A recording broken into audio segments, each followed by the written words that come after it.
During all of these years of skiing, I had the chance to teach a lot of people to ski. I'd guess I taught around 100 people. As I did so, I realized that there were really only 3 things a person had to do to learn to ski. The first was to keep their skis together. Often the pressure of the water would cause a person to do the splits, and it's really pretty hard to ski that way. But there are ways to tie skis together, and so this wasn't the biggest problem. The most difficult problem came because as the boat pulls you, you have an instinctive tendency to try and stand on top of the water.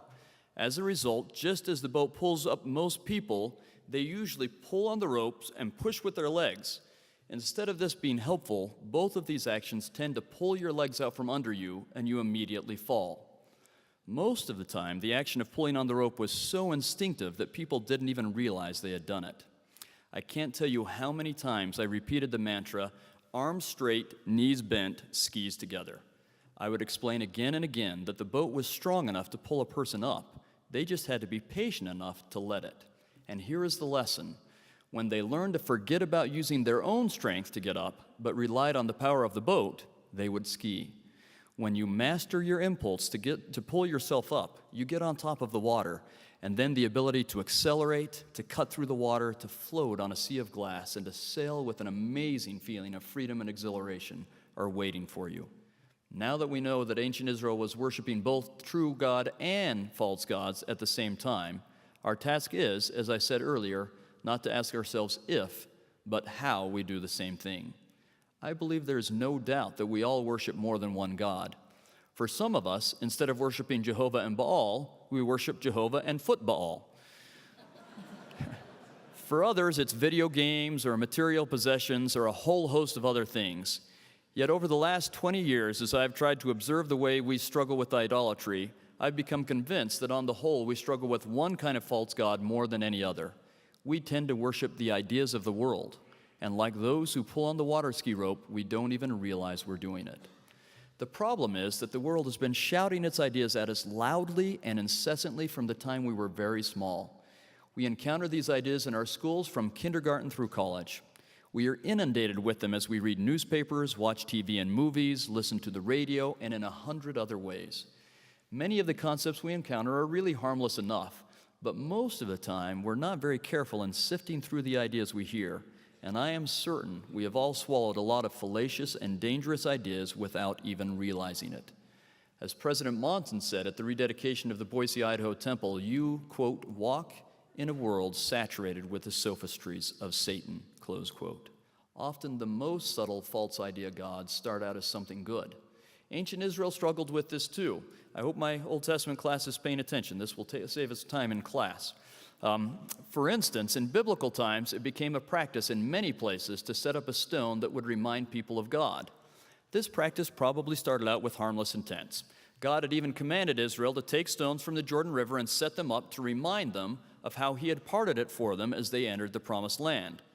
These stones weren't carved, so they weren't graven images, and it actually is a very good thing to have something that helps you think of God more often. Stones that were designed to remind the Israelites of God were called matzebot in Hebrew. The problem with matzebot is that they didn't just remain stones that reminded you of God. Over time, they became objects of adoration. They slowly shifted into a kind of idol. My guess is that our Israelite ancestors didn't recognize they had made the change. The idolatrous shift in their hearts went unnoticed.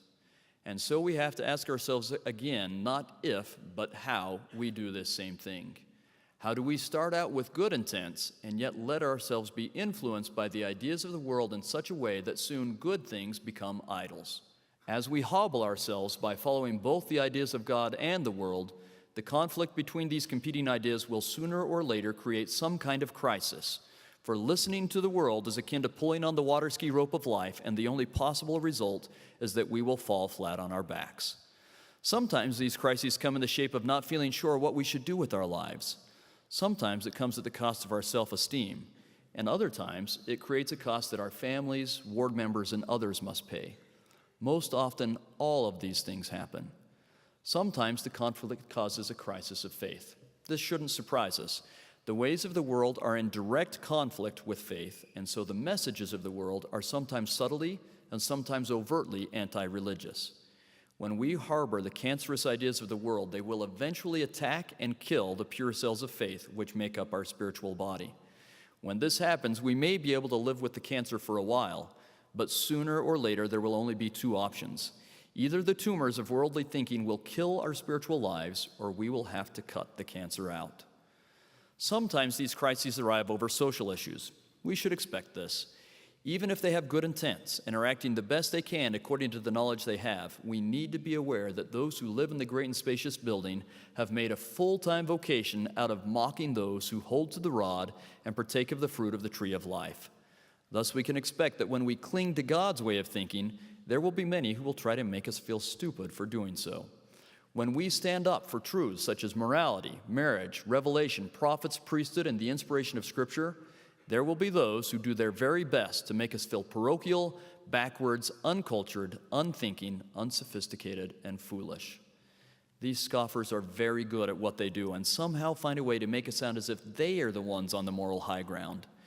The inhabitants of the great and spacious building greatly outnumber us, and they can make it seem as if we are so silly and so alone in our way of thinking. As a result, often we adjust our thinking in order to align ourselves with these seeming sophisticates. At other times, we just remain quiet, hoping no one will notice our faithful viewpoint. Either way, we get lost in the mists of darkness as we loosen our grip on the iron rod. Now, none of this is to imply that we cannot learn things of value from the world around us. We can. In fact, we are commanded to learn wisdom from the best ideas and books available. But we must learn to sift these ideas through the gospel rather than sift the gospel through the world's ideas. Our values and priorities must be derived from God, or else we will eventually abandon them and journey towards the great and spacious building. You see, we must be what God calls a peculiar or a holy people. At its most basic root, the word holy means to be set aside or different than everything else. To use President Worthen's phrase, we must be etherealized. If we are truly going to be holy, we will have to overcome our desire to fit in and think like everyone else, and instead relish the idea of thinking more like God and less like this world. That is why God commanded his Latter-day Saints to, quote, "Go ye out from Babylon," leave quote. Leaving intellectual Babylon and becoming holy, etherealized, or peculiar will cause us to be like Enoch's people who, quote, "confessed they were strangers and pilgrims on the earth," close quote. In other words, many of the ways you think and feel now, hopefully, as you leave behind the world, will eventually come to feel foreign to your higher, holier way of thinking.